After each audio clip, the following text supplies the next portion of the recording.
Good morning दोस्तों, welcome back to a new video. और आज की वीडियो होगी जो आप लोगों की तरफ से बहुत सारे लोगों का जो क्वेश्चन आया है मुझे कि क्या हम यहाँ पे आके अपनी फ़ीस निकाल सकते हैं या नहीं नेक्स्ट कोर्स की।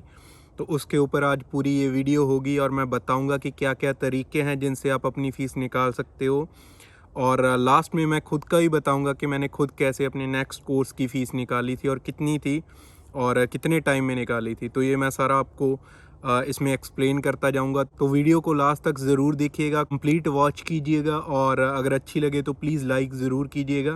मैं शुरू करता हूं। सबसे पहले तो मैं ये बताना चाहूँगा कि आपको कैसे अपने नेक्स्ट कोर्स की फ़ीस निकालनी है, क्योंकि पहले कोर्स की फ़ीस जो है वो आपको इंडिया से भरनी होती है। तो ये अब कंपलसरी है कि आपको 1 साल की फ़ीस जो है वो भर के आनी पड़ती है, 2 सेमेस्टर की, मतलब 8 महीने की फ़ीस जो है वो आप इंडिया से अपनी डिपॉज़िट करके यहाँ पे आओगे, तभी आपको वीज़ा मिलता है। हमारे टाइम पे क्या था, हमें सिर्फ 1 सेमेस्टर की भरनी होती थी, तो कई लोग सेकंड सेमेस्टर की फ़ीस भी यहाँ पे आके निकाल लेते थे। वो मैं आपको लास्ट में बताऊँगा कि वो कैसे निकालते थे। तो पहले इसकी बात करते हैं कि अगर आप 8 महीने की फ़ीस इंडिया से डिपॉज़िट करके आते हो, तो नेक्स्ट कोर्स की फ़ीस निकालने तक आपके पास 8 महीने का टाइम होता है। उन 8 महीनों में कैसे आपने नेक्स्ट 8 महीनों की फ़ीस निकालनी है, क्योंकि अगर 2 साल की स्टडी को मैं काउंट करूँ, तो ये 16 महीने की स्टडी 2 साल की काउंट होती है यहाँ पे। 2 सेमेस्टर का कोर्स, 8 महीने का कोर्स 1 साल का काउंट होता है यहाँ इमिग्रेशन के अकॉर्डिंग। तो अगर आप 16 महीने की स्टडी यहाँ पे करते हो तो वो 2 साल की काउंट होती है। तो मैं उसको 2 साल की काउंट करूँगा, उसके अकॉर्डिंग मैं बताऊँगा कि आप अपनी फ़ीस कैसे अरेंज कर सकते हो यहाँ पे। सबसे पहले तो आपको यूज़ करना है अपनी जीआईसी का और अपनी जॉब की सेविंग्स का। जो आपके पास आपकी पार्ट टाइम जॉब होगी उसकी सेविंग्स का आपको यूज़ करना है। अब मैं ओंटारियो में आया था। ओंटारियो की जो मिनिमम वेज है वो $14 पर आवर है और पार्ट टाइम का मतलब होता है कि आपको 20 घंटे जो है वो हर हफ्ते काम करना अलाउ है। तो 20 आवर्स पर वीक आपको अलाउ है और $14 पर आवर जो है वो मिनिमम वेज है। ज़्यादातर जो पार्ट टाइम जॉब्स होती हैं वो मिनिमम वेज पे ही मिलती हैं, तो इसीलिए मैं उसी को डिस्कस करूँगा। तो इसको अगर आप हिसाब लगा के चलते हो तो $280 जो हैं वो आपके हर वीक के बनते हैं। $280, $14 पर आवर और 20 घंटे हर वीक के, तो 280 हो गए और महीने के आपके $1100 के करीब ये हो जाते हैं। अगर मैं मिनिमम वेज की बात करूं तो इसमें से टैक्स नेग्लिजिबल कटता है, तो मैं इसको $14 पर आवर ही लेके चलूँगा। तो महीने का मान लीजिए आपका $1100 भी अगर आपके पास हो गया अपनी जॉब से, तो आप अपना रेंट मान लीजिए 400-500 रेंट देके, फिर खाने पीने का, फिर थोड़ा बहुत ट्रैवल का कर आके आपके पास $200-300 इसमें से भी सेव हो सकता है। कम से कम $200-300 आप इसमें से सेव कर सकते हो अगर आप सही तरीके से चलते हो। तो $200-300 आप इसमें से सेव कर सकते हो। और बाकी अब मैं आता हूँ जीआईसी पे। जब आप यहाँ पे आते हैं तब आपको जीआईसी फर्स्ट टाइम जो होती है वो $2000 आपके अकाउंट में आती है। $2000 आपको एक टाइम पे मिल जाते हैं। उसके बाद हर मंथ आपको $650 आपके अकाउंट में मिलते हैं। तो $650 जो है वो आपको हर मंथ आपके अकाउंट में मिलते रहते हैं। तो $2000 फर्स्ट मंथ हो गया और 650 हर महीने आपको मिलते रहते हैं, जब तक कि आपके जो 10,000 आपने डिपॉजिट किए हैं वो आपके अकाउंट में पूरे आ नहीं जाते। तो इस तरीके से आपकी जीआईसी चलती है। तो 2000 ये हो गया आपके पास, ठीक है। अगर उसमें से 650 का भी मैं 600 लेके चलूँ 7 महीनों तक, तो 4200 वो हो गया।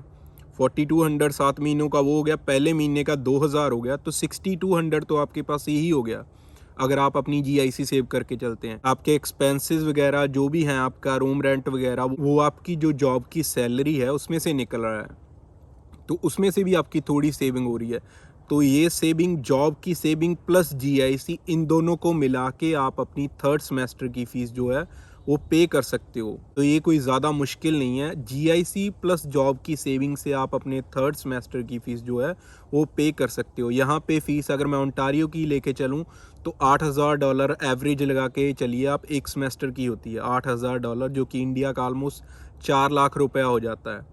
तो 8000 आपने अपनी जीआईसी और सेविंग्स में से निकाल ली। अब नेक्स्ट जो सेमेस्टर है उसकी मैं बात करूंगा।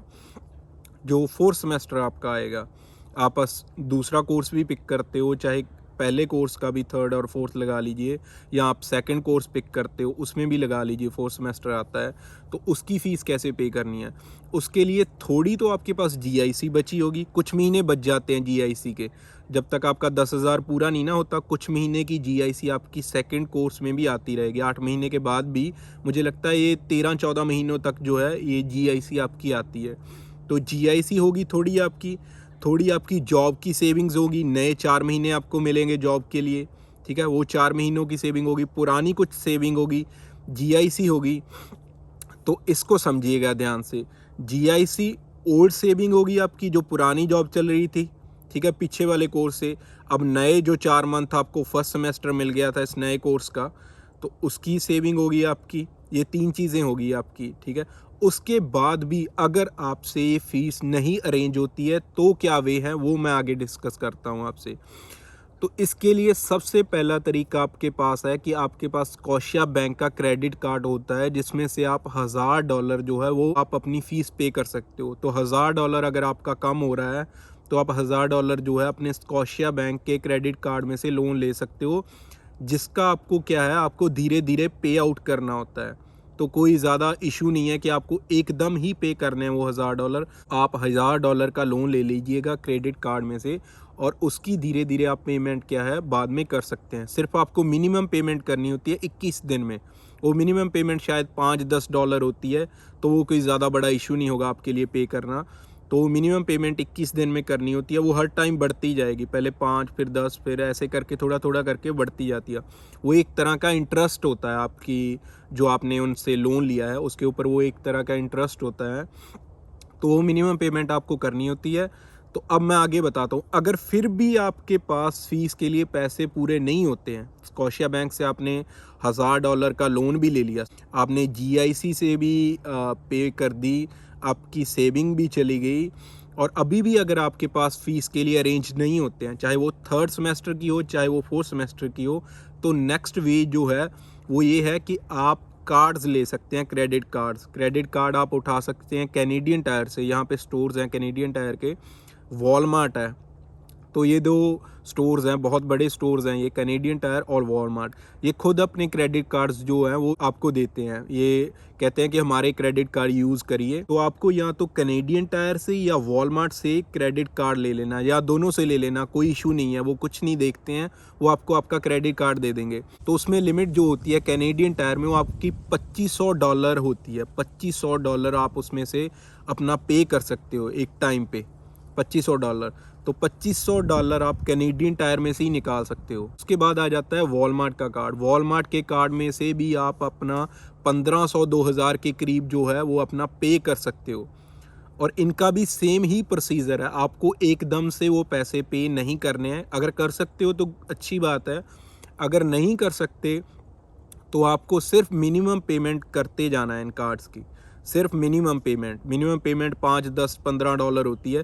अगर आप ज़्यादा करना चाहो, आपके पास हो, तो आप कर सकते हो, अच्छी बात है, लेकिन सिर्फ आपको मिनिमम पेमेंट करते जाना होता है इनकी, ताकि आपका जो क्रेडिट स्कोर है वो ना गिरे।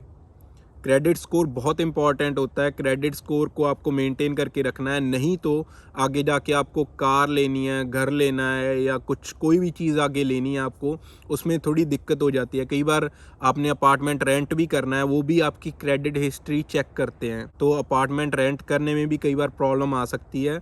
तो इसीलिए क्रेडिट स्कोर को मेंटेन करके रखने के लिए आपको मिनिमम पेमेंट करते रहना होता है। मिनिमम पेमेंट मिस मत करना, मिनिमम पेमेंट्स करते रहिए, और आप इनमें से इतना लोन ले सकते हैं।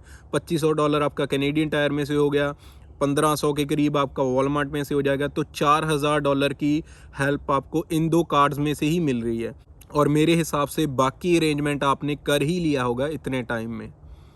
तो ये वे है आपका यहाँ पे फ़ीस पे करने का। मुझे नहीं लगता कि कोई ज़्यादा मुश्किल होगी आपको यहाँ पे आके फ़ीस पे करनी। बस आपको इसके लिए थोड़ा हार्ड वर्क करना पड़ेगा, क्योंकि जो आपने लोन ले रखा है फिर वो धीरे धीरे आपको उतारना होगा यहाँ पे कार्ड्स का। स्कॉशिया बैंक का भी उतारना होगा, वॉलमार्ट का भी उतारना होगा, और आपको उतारना होगा कैनेडियन टायर का भी। तो ये है आपका, और आपकी जीआईसी भी जा चुकी होगी और सेविंग्स भी आपने स्पेंड कर दी होगी। तो ये है, आपको अपने खर्चे भी निकालने होंगे, और इनका भी जो आपको पैसे लिए हैं वो भी आपको वापस करने होंगे। तो ये थोड़ी सी मैनेजमेंट और हार्ड वर्क के साथ चलना पड़ता है। फिर जाके इसकी सेटिंग हो जाती है। अब मैं आता हूँ मेरे ऊपर कि मैंने फ़ीस कैसे निकाली है, वो मैं आपको बताता हूँ। काफ़ी लोग पूछ लेते हैं कि मैंने क्या स्टडी की है और कहाँ से की है और कितने टाइम की है, वो भी मैं इसी वीडियो में बताने जा रहा हूँ। मैंने 2 कोर्सेज़ किए हैं 1-1 साल के। मतलब जो फर्स्ट कोर्स मेरा था वो 12 महीने का था, जिसमें 8 महीने मेरी इन क्लास स्टडी थी और 4 महीने की मेरी को-ऑप थी जो इंटर्नशिप थी। और सेकंड कोर्स जो था मेरा वो किसी और कॉलेज में था, वो 8 महीने की मेरी इन क्लास स्टडी ही थी। तो टोटल मैंने 20 महीने लगा लीजिए स्टडी की है। तो ये मेरे 2 कोर्स थे। अब इनमें क्या है कि फर्स्ट कोर्स के जब 2 सेमेस्टर ख़त्म हुए, तो थर्ड सेमेस्टर जो हमारा को-ऑप था, इंटर्नशिप था, पहले सेमेस्टर की फ़ीस मैंने इंडिया से पे की थी। सेकंड सेमेस्टर की फ़ीस जो थी वो निकालने में मुझे थोड़ा टाइम लग गया था, क्योंकि मेरी जॉब जो थी वो 2 महीने लेट हो गई थी। मैं यहाँ पे आया था जनवरी में, तो मेरी जॉब जो लगी थी वो मार्च में लगी थी। तो वो 2 महीने तो मेरे वैसे ही निकल गए थे, तो मार्च अप्रैल था मेरे पास। मई में मुझे फिर फीस पे करनी थी सेकंड सेमेस्टर की, तो वो थोड़ा मुश्किल था, तो इसीलिए मैंने इंडिया से पे करवाई थी अपनी जो सेकंड सेमेस्टर की फ़ीस थी। अब आता हूँ मैं नेक्स्ट सेमेस्टर्स के ऊपर। अब जब मेरे 2 सेमेस्टर पूरे हुए, तो थर्ड सेमेस्टर मेरा को-ऑप था, जो कि इंटर्नशिप मुझे कहीं पे करनी थी, और वो मेरे कोर्स की रिक्वायरमेंट थी कि वो पेड इंटर्नशिप होनी चाहिए। तो पेड इंटर्नशिप ढूँढनी थी मुझे थर्ड सेमेस्टर में। तो वो इंटर्नशिप मुझे मिल गई थी किसी वाटर ट्रीटमेंट प्लांट पे, और वो पेड इंटर्नशिप मुझे मिल तब मिनिमम वेज 1140 थी, और वो मुझे $14 पर आवर पे मिल गई थी। 1140 तब मिनिमम वेज थी, 1140, और कट कटा के 10.5 मिलते थे। तब मुझे $14 पर आवर के हिसाब से कहीं पे इंटर्नशिप मिल गई थी। तो उस इंटर्नशिप का फ़ायदा ये हुआ कि उसमें आवर्स भी मुझे हफ्ते के 40 मिल रहे थे। को-ऑप में आवर्स भी 40 मिल रहे थे, और वो पेड भी थी। तो ये मुझे बेनिफिट हो गया। 4 महीने मैंने वहाँ पे काम किया, मेरी नेक्स्ट सेमेस्टर की फ़ीस उसी में से निकल गई थी ऑलमोस्ट पूरी, और थोड़ी बहुत मैंने जीआईसी से पे कर दी थी। तो ये मेरी फ़ीस थर्ड सेमेस्टर की इस तरीके से हो गई थी। फोर्थ सेमेस्टर की मेरे पास काम था, ठीक है, मैंने जॉब की सेविंग्स थी, जीआईसी थी, तो उससे मैंने पे कर दी थी फोर्थ सेमेस्टर की। तो मुझे कोई मुश्किल नहीं हुई थर्ड और फोर्थ सेमेस्टर की फ़ीस पे करने में। तो इस तरीके से मैंने अपनी फ़ीस निकाली थी थर्ड और फोर्थ सेमेस्टर की। कोई ज़्यादा मुश्किल नहीं होता, बहुत ईजी है, यहाँ पे आके आप पे कर सकते हो। लेकिन मुश्किल ये है कि आपको फिर वो उतारने पड़ते हैं, उसके लिए थोड़ा हार्ड वर्क करना पड़ता है, थोड़ा ज़्यादा टाइम देना पड़ता है काम पे। तो ये वे है आपकी फ़ीस निकालने का। और लास्ट में मैं एक बात और बताना चाहूँगा कि अगर आपको ऑन कैंपस जॉब मिलती है, मुझे ऑन कैंपस जॉब मिल गई थी। मुझे यही नहीं पता था कि जो ऑन कैंपस के आवर्स हैं ना, वो आपके काउंट ही नहीं होते हैं। आपको जो 20 घंटे हफ्ते में करने के अलावा है ना, आप ऑन कैंपस कितने भी आवर्स कर सकते हो, आपके वो उस 20 घंटे में से नहीं लेस होंगे। तो वो 20 घंटे ऑफ कैंपस अलाउ होते हैं। तो मैंने गलती ये की, मैं ऑन कैंपस और ऑफ कैंपस मिला के 20 घंटे कर रहा था, नहीं तो मैं फ़ीस अपनी बहुत पहले निकाल चुका होता। मुझे नहीं पता था कि ऑन कैंपस वाले आवर्स जो है वो मेरे उसमें काउंट नहीं होते हैं, जो मेरी लिमिटेशन है उसमें काउंट नहीं होते हैं, नहीं तो मैंने फ़ीस अपनी बहुत पहले निकाल ली होती। तो ये था कि मैं दोनों के मिला के 20 घंटे कर रहा था। तो ये गलती आप मत कीजिएगा। अगर आपको ऑन कैंपस जॉब मिलती है तो बहुत अच्छा है, ऑन कैंपस के साथ आप ऑफ कैंपस भी चला सकते हो अपनी जॉब। तो इससे फ़ीस निकालना जो है वो आपका ईज़ी हो जाता है। तो ये सारे वेज़ थे फ़ीस निकालने के। होप कि आपको समझ आ गए होंगे। मैंने बहुत ईज़िली और बहुत डायरेक्टली आपको समझाने की कोशिश की है। बाकी यही थी आज की वीडियो। उम्मीद करता हूँ कि आपको पसंद आई होगी। अगर पसंद आई है तो प्लीज़ लाइक करें और वीडियो को ज़्यादा से ज़्यादा शेयर करें, और मेरी आने वाली वीडियोज़ के लिए चैनल को सब्सक्राइब ज़रूर करें। तब तक के लिए मैं चलता हूँ और मिलता हूँ आपको नेक्स्ट वीडियो में।